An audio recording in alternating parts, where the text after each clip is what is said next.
మీరు దీన్నేమంటారు? మేమైతే మా తెలంగాణలో కుంకుడుగాయ అంటాం. కొంతమంది కుంకుమ భరిణ అంటారు. అంటే నాకు తెలిసి ఆంధ్ర వాళ్ళు అంటారనుకుంటా. మేము మాత్రం కుంకుడుగాయ అంటాము. ఆఖరికి షార్ట్‌లో ఇది గూడా పెట్టాలని అనుకుంటారేమో! దీనికో స్పెషల్ ఉంది. ఏంటంటే ఇది మా చేతులతో చేసుకుందనమాట. ఇది చెక్కతో చేసింది. నేనైతే ఇష్టపడి చేయించుకున్నా మా వారితోటి. అండ్ చూడ్డానికైతే మస్త్ అంటే మస్త్ అనిపిస్తది. చూడండి ఎంత క్యూట్‌గా ఉందో అసలు. నేను చాలా సార్లు దీన్ని వీడియో చేసి పెడదాం అనుకున్నా. బొట్టు పెట్టుకున్న ప్రతిసారి పెట్టాలి అనిపిస్తది. తర్వాత పనిలో పడి తర్వాత పెడదాంలే అనిపిస్తదనమాట.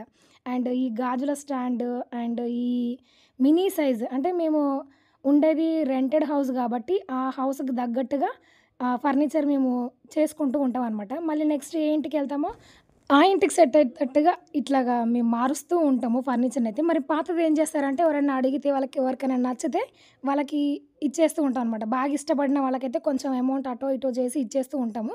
అండ్ ఇది మా పాతదనమాట. చూడ్డానికి చాలా అంటే చాలా బావుంటది. నేను ఇష్టపడి ఇట్లాగా ర్యాక్స్, గాజులకి నాకు కంఫర్ట్‌గా ఉండే విధంగా ఇట్లా చేయించుకున్నాను. దాంతో పాటు ఈ కుంకుడుగాయ కూడా చేయించుకున్నా. ఎలా ఉందో కామెంట్ చేయండి. నచ్చితే లైక్ చేయండి, షేర్ చేయండి, సబ్స్క్రైబ్ అవ్వండి. Thanks for watching. జై శ్రీరామ్.